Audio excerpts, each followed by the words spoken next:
The soup that I'm about to make really speaks to the ingredients that you find in Mexico's countryside, like beans, chile, and this one, which is its beautiful and rich surprise, corn masa dumplings. So I'm gonna begin by chopping a half of an onion. I have my casserole at medium-high heat. I'm gonna add 2 tablespoons of vegetable oil.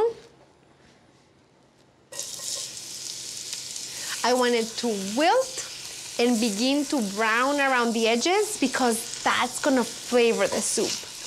This is a soup that you will find out in the countryside, all over Mexico. It's filling, it's hearty, it's warm. So I'm slicing 1 clove of garlic, 2 ripe Roma tomatoes, just as much as I want the onion to brown. I don't want the garlic to brown. And then I'm gonna add my tomatoes. These you need to see, because this is how you need the tomatoes. Mushy, super, super soft. And now I'm going to add pinto beans that I already cooked. And all I did was grab a pound of pinto beans. I put them in my pot with half of an onion. I covered it with water and I let this cook for like an hour 15, just until the pinto beans are really soft. Now I'm gonna add 3 cups of the cooked pinto beans and a cup of the cooking liquid. If you didn't cook the beans at home, add a cup of water. And I'm going to add 4 cups of homemade chicken broth, but you can also add store-bought chicken broth or vegetable broth. And I'm gonna let this come to a strong simmer, and I'm gonna let it cook for 10 minutes so that all of these flavors come together. And meanwhile, I'm going to make my corn masa dumplings that will cook inside the soup. So I have a cup of corn masa flour. Now, many choices here, and I know there are many brands. Whatever brand you find, look for corn masa flour or masa harina for tamales. And that just means it has a little bit of baking powder, which will make them puff. 3/4 cups of water, a pinch of salt, and this makes masa. So let me rinse my hands so I can chop my herbs.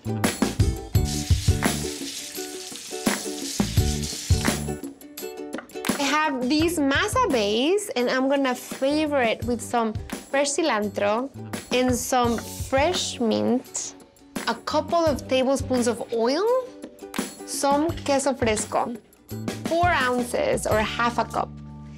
These little masa dumplings are called different things in different regions of Mexico. In places like Sinaloa, when the soup has these kinds of dumplings, it's called belly button soup because the little dumplings have a little indentation. You make a little ball like this, and then with your thumb, you make a tiny little hole, and then when you add these little masa dumplings into the soup, the masa starts permeating into the soup and it thickens it.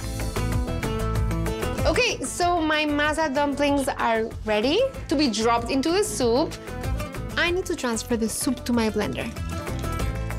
I'm gonna puree these until completely smooth.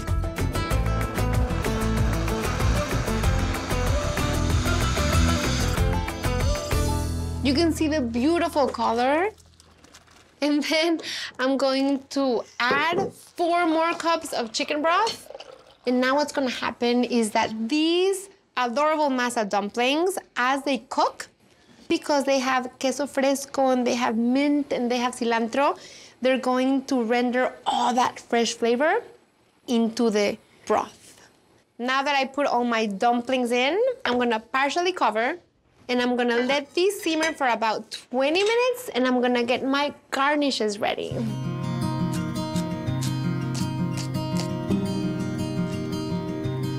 You can see how much the soup has thickened, and see how creamy it is? So you can see how adorable these little dumplings are. I'm gonna add some more cilantro that I just chopped. and some scallions with a bit of crema. This is begging for some heat, so I'm going to mash some of these chiltepin chiles, which are the iconic dried chile from Sinaloa. So I'm using this little masher, and that looks so cute. I'm gonna cut into that little chochoyote.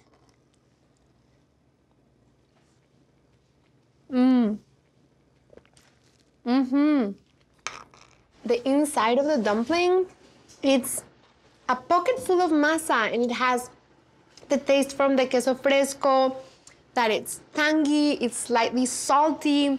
The creamy pinto soup is just earthy and nurturing. This is truly a taste of the countryside of Mexico.